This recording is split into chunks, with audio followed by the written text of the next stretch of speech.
Davanagere SP Uma Prashant ಎತ್ತಂಗಡಿಗೆ ಕಾರಣ ಏನು? Drugs mafia ಹೆಡೆಮುರಿ ಕಟ್ಟಿದ್ದ ಉಮಾ ಪ್ರಶಾಂತ್ ಎತ್ತಂಗಡಿ. ದಾವಣಗೆರೆ ಎಸ್ಪಿ ಉಮಾ ಪ್ರಶಾಂತ್ ಎತ್ತಂಗಡಿಗೆ ಕಾರಣ ಏನು? ಡ್ರಗ್ಸ್ ಮಾಫಿಯಾ ಹೆಡೆಮುರಿ ಕಟ್ಟಿದ್ದ ಉಮಾ ಪ್ರಶಾಂತ್ ಎತ್ತಂಗಡಿ. ಇಬ್ಬರು ಮಂತ್ರಿಗಳ ಬೆಂಬಲಿಗರನ್ನು ಹೆಡೆಮುರಿ ಕಟ್ಟಿದ್ದ ಉಮಾ ಪ್ರಶಾಂತ್. ದಾವಣಗೆರೆ ಎಸ್ಪಿ ಉಮಾ ಪ್ರಶಾಂತ್ ಎತ್ತಂಗಡಿ ಮಾಡಿದ ರಾಜ್ಯ ಸರ್ಕಾರ. ಜಾಗ ತೋರಿಸದೆ ಉಮಾ ಪ್ರಶಾಂತ್ ವರ್ಗ ಮಾಡಿದ ರಾಜ್ಯ ಸರ್ಕಾರ. 3 ವರ್ಷಗಳಿಂದ ದಾವಣಗೆರೆ ಜಿಲ್ಲೆ ಎಸ್ಪಿ ಆಗಿದ್ರು Uma Prashanth. Intelligence SP Shekhar H Tekkannavar ಈಗ ದಾವಣಗೆರೆಯ ಎಸ್ಪಿ. ಉಮಾ ಪ್ರಶಾಂತ್ ಅವರಿಗೆ ಪನಿಷ್ಮೆಂಟ್ ಟ್ರಾನ್ಸ್ಫರ್ ನೀಡಲಾಗಿದ್ಯಾ? ಜಾಗ ತೋರಿಸದೆ ಉಮಾ ಪ್ರಶಾಂತ್ರನ್ನ ಎತ್ತಂಗಡಿ ಮಾಡಿದ್ದೇಕೆ? ಉಮಾ ಪ್ರಶಾಂತ್ ಖಡಕ್ ಕ್ರಮಗಳು ಕಾಂಗ್ರೆಸ್ಸಿಗರಿಗೆ ಮುಜುಗರ ತಂದ್ವಾ? ದಾವಣಗೆರೆ ಜನರ ಪ್ರೀತಿ ಅಭಿಮಾನಕ್ಕೆ ಪಾತ್ರರಾಗಿದ್ದ ಉಮಾ ಪ್ರಶಾಂತ್. ಇದೀಗ ಉಮಾ ಪ್ರಶಾಂತ್ ಎತ್ತಂಗಡಿಗೆ ದಾವಣಗೆರೆ ಜನರು ಆಕ್ರೋಶವನ್ನ ವ್ಯಕ್ತಪಡಿಸ್ತಾ ಇದ್ದಾರೆ. ದಾವಣಗೆರೆ ಎಸ್ಪಿ ಉಮಾ ಪ್ರಶಾಂತ್ ಎತ್ತಂಗಡಿಗೆ ಕಾರಣ ಏನು? ಡ್ರಗ್ಸ್ ಮಾಫಿಯಾ ಹೆಡೆಮುರಿ ಕಟ್ಟಿದ್ದ ಉಮಾ ಪ್ರಶಾಂತ್. ಇಬ್ಬರು ಮಂತ್ರಿಗಳ ಬೆಂಬಲಿಗರನ್ನ ಹೆಡೆಮುರಿ ಕಟ್ಟಿದ್ದ ಉಮಾ ಪ್ರಶಾಂತ್. ದಾವಣಗೆರೆ ಎಸ್ಪಿ ಉಮಾ ಪ್ರಶಾಂತ್ ಎತ್ತಂಗಡಿ ಮಾಡಿದ ರಾಜ್ಯ ಸರ್ಕಾರ.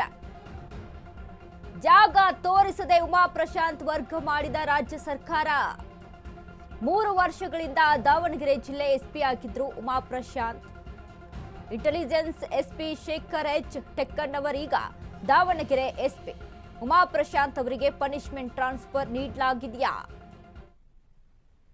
ಇದೀಗ ಉಮಾ ಪ್ರಶಾಂತ್ ಅವರನ್ನ ದಿಢೀರಂತ ಎತ್ತಂಗಡಿ ಮಾಡಿದ್ಯಾಕೆ, ಟ್ರಾನ್ಸ್ಫರ್ ಮಾಡಿದ್ಯಾಕೆ ಅನ್ನುವಂತ ಒಂದಿಷ್ಟು ಪ್ರಶ್ನೆಗಳು ಇಲ್ಲಿ ಮೂಡ್ತಾ ಇರುವಂತದ್ದು. ಡ್ರಗ್ಸ್ ಮಾಫಿಯಾನ ಹೆಡೆಮುರಿ ಕಟ್ಟಿದ್ದಂತ ಉಮಾ ಪ್ರಶಾಂತ್, ಅಷ್ಟೊಂದು ಸ್ಟ್ರಾಂಗ್ ಒಂದು ಅಧಿಕಾರಿಯಾದಂತ ಉಮಾ ಪ್ರಶಾಂತನ್ನ ದಿಢೀರಂತ ಅಲ್ಲಿ ಇನ್ನೊಂದು ಕಡೆ ಟ್ರಾನ್ಸ್ಫರ್ ಮಾಡಿದ್ಯಾಕೆ? ಯಾಕಂದ್ರೆ ಅಲ್ಲಿ ಜಾಗ ಯಾವುದು ಅಂತಾನು ಗೊತ್ತಿಲ್ಲ, ಯಾವ ಊರು ಅಂತಾನು ಗೊತ್ತಿಲ್ಲ, ಏನು ಗೊತ್ತಿಲ್ಲದೆ ಒಂದು ಪನಿಷ್ಮೆಂಟ್ ರೀತಿಯಲ್ಲಿ ಎತ್ತಂಗಡಿ ಅಂದ್ರೆ ಟ್ರಾನ್ಸ್ಫರ್ ಮಾಡಿದ್ದಾರೆ. ಯಾವ ಕಾರಣಕ್ಕೆ ಅನ್ನುವಂತ ಒಂದಿಷ್ಟು ಅಲ್ಲಿ ಪ್ರಶ್ನೆಗಳು ಹುಡ್ತಾ ಇರುವಂತದ್ದು. ಈ ಒಂದು ವಿಚಾರಕ್ಕೆ ಸಂಬಂಧಪಟ್ಟಂತೆ ರಾಜ್ಯ ಸರ್ಕಾರದ ಮೇಲೆ ಒಂದಿಷ್ಟು ಅನುಮಾನಗಳು ವ್ಯಕ್ತವಾಗಿದೆ. ಇನ್ನು ಖಡಕ್ IPS ಉಮಾ ಪ್ರಶಾಂತ್ ಅಕ್ರಮ ಚಟುವಟಿಕೆ ಬ್ರೇಕ್ ಹಾಕುವಲ್ಲಿ ಉಮಾ ಪ್ರಶಾಂತ್ ಪ್ರಮುಖ ಪಾತ್ರವನ್ನ ವಹಿಸಿದ್ರು. ಡ್ರಗ್ಸ್ ಕೇಸ್ ಹಾಗೂ ಪೊಲೀಸ್ ಮೇಲೆ ನಡೆದ ಹಲ್ಲೆ ಕೇಸ್ಗಳಲ್ಲಿ ಖಡಕ್ ಕ್ರಮವನ್ನ ತೆಗೆದುಕೊಂಡಿದ್ರು. ರಾಜಕೀಯ ಮುಖಂಡರ ಆಪ್ತರು ಕಾರ್ಯಕರ್ತರನ್ನ ಬಂಧಿಸಿದ್ದ ಲೇಡಿ ಎಸ್ಪಿ. ಸಚಿವ SS ಮಲ್ಲಿಕಾರ್ಜುನ ಆಪ್ತ ಅಯೂಬ್ ಫೈಲ್ವಾನ್ ಪುತ್ರನ ಬಂಧನ ಆಗಿತ್ತು. ಅದಾದ ಬಳಿಕ ಸಚಿವ SS ಮಲ್ಲಿಕಾರ್ಜುನ ಆಪ್ತರಾಗಿದ್ದ ಶಾಮನೂರು ವೇದಮೂರ್ತಿಯವರ ಬಂಧನ ಆಗಿತ್ತು.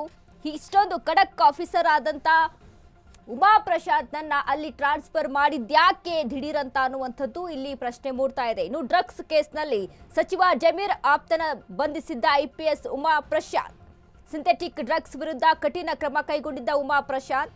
ನ್ಯಾಮತಿಯ SBI ಬ್ಯಾಂಕ್ ದರೋಡೆ ಪ್ರಕರಣ ಭೇದಿಸಿದ್ದ ಉಮಾ ಪ್ರಶಾಂತ್. ರೌಡಿ ಶೀಟರ್ ಕನ್ಮ ಆಲಿಯಾಸ್ ಸಂತೋಷ್ ಹತ್ಯೆ ಕೇಸಲ್ಲಿ 15 ಆರೋಪಿಗಳನ್ನ ಅರೆಸ್ಟ್ ಮಾಡಿದ್ರು. ಸೊ ಹಾಗಾದ್ರೆ ಇವಾಗ ಅಲ್ಲಿ ಸದ್ಯಕ್ಕೆ ಅಲ್ಲಿ ಇರುವಂತ SPಯ ಪ್ರಮುಖ ಪಾತ್ರಗಳು ಅಂದ್ರೆ ಯಾವ್ಯಾವ ರೀತಿಯಲ್ಲಿ ಅಧಿಕಾರವನ್ನ ಪೂರೈಸಿದ್ದಾರೆ ಅಂತ ನಾವಲ್ಲಿ ತಿಳಿದುಕೊಂಡು ನೋಡೋದಾದ್ರೆ, ಮೂಲತಃ ಬಾಗಲಕೋಟೆ ಜಿಲ್ಲೆಯವರು ಶೇಖರ್ ಎಚ್ ಟೆಕ್ಕನ್ನವರ್. ಇದು ಬಿಳಿಗಿರಿ ತಾಲೂಕಿನ ನಾಗರಹಾಳದಲ್ಲಿ ಜನನ ಆಗುತ್ತೆ. ವೃತ್ತಿಯಿಂದ ಪಶು ವೈದ್ಯ, ಚಿಂಚೋಳಿಯಲ್ಲಿ ಸೇವೆಯನ್ನ ಸಲ್ಲಿಸಿರ್ತಾರೆ. 2008ರ KPS ಬ್ಯಾಚಿನ ಪೊಲೀಸ್ ಅಧಿಕಾರಿ ಇವರು.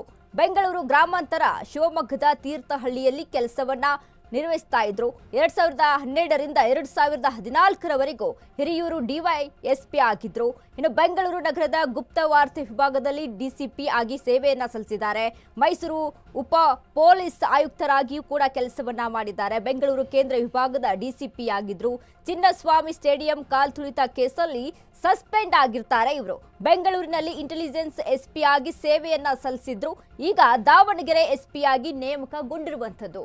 ಯಾಕಂದ್ರೆ ದಿಢೀರಂತ ಒಬ್ಬ ಅಲ್ಲಿ ಅಧಿಕಾರಿಯನ್ನ ಟ್ರಾನ್ಸ್ಫರ್ ಮಾಡೋದು ಅಂತ ಅಂದ್ರೆ ಯಾವ ಕಾರಣಕ್ಕೆ ಅನ್ನುವಂತ ಅನುಮಾನಗಳು ವ್ಯಕ್ತವಾಗ್ತವೆ. ಆದ್ರೆ ದಾವಣಗೆರೆ ಜನರಿಗೆ ಹೆಚ್ಚಿನ ಒಂದು ಅಲ್ಲಿ ಉಪಯುಕ್ತ ಆದಂತ ಸೇವೆಯನ್ನ ಸಲ್ಲಿಸಿದ್ರು ಉಮಾ ಪ್ರಶಾಂತ್. ಅದ್ರ ಜೊತೆಗೆ ಯಾವುದೇ ರೀತಿಯಾದಂತ ಒಂದು ಕಪ್ಪು ಚುಕ್ಕೆ ಇಲ್ಲ.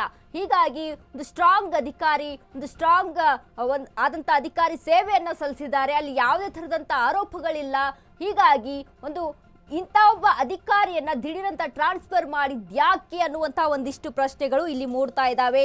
ಹಾಗಾದ್ರೆ ರಾಜ್ಯ ಸರ್ಕಾರ ಇವರ ಒಂದು ಕೆಲಸಕ್ಕೆ, ಇವರ ಒಂದು ಏನು ದಕ್ಷ ಅಧಿಕಾರಿಯಾಗಿದ್ರು, ಒಂದು ದಕ್ಷ ಒಂದು ಕೆಲಸವನ್ನ ಮಾಡ್ತಾ ಇದ್ರು, ಯಾವುದೇ ರೀತಿಯಾದಂತಹ ಪಕ್ಷಗಳನ್ನ ನೋಡದೆ ಪಕ್ಷ ಭೇದವಾಗಿ ಅಲ್ಲಿ ಕೆಲಸವನ್ನ ಮಾಡ್ತಾ ಇದ್ರು, ಇದೇ ಇವರಿಗೆ ಮುಳ್ಳಾಯ್ತಾ? ಹಾಗಾಗಿ ಇವ್ರನ್ನ ಟ್ರಾನ್ಸ್ಫರ್ ಮಾಡಿದ್ರ ಅನ್ನುವಂತ ಒಂದಿಷ್ಟು ಪ್ರಶ್ನೆಗಳು ಇಲ್ಲಿ ಕಾಣಿಸ್ತಾ ಇದೆ. ಯಾಕಂದ್ರೆ ಇಷ್ಟೊಂದು ಸ್ಟ್ರಾಂಗ್ ಅಧಿಕಾರಿ ಆದಂತ ಇವರನ್ನ ಒಂದ್ ಕಡೆ ದಿಢೀರಂತ ಜಾಗಾನೇ ಗೊತ್ತಿಲ್ಲದೆ ಟ್ರಾನ್ಸ್ಫರ್ ಮಾಡ್ತಾರೆ ಅಂತ ಅಂದ್ರೆ ಯಾವೆಲ್ಲ ಕಾರಣಗಳಿಗೆ ಟ್ರಾನ್ಸ್ಫರ್ ಆಗುತ್ತೆ?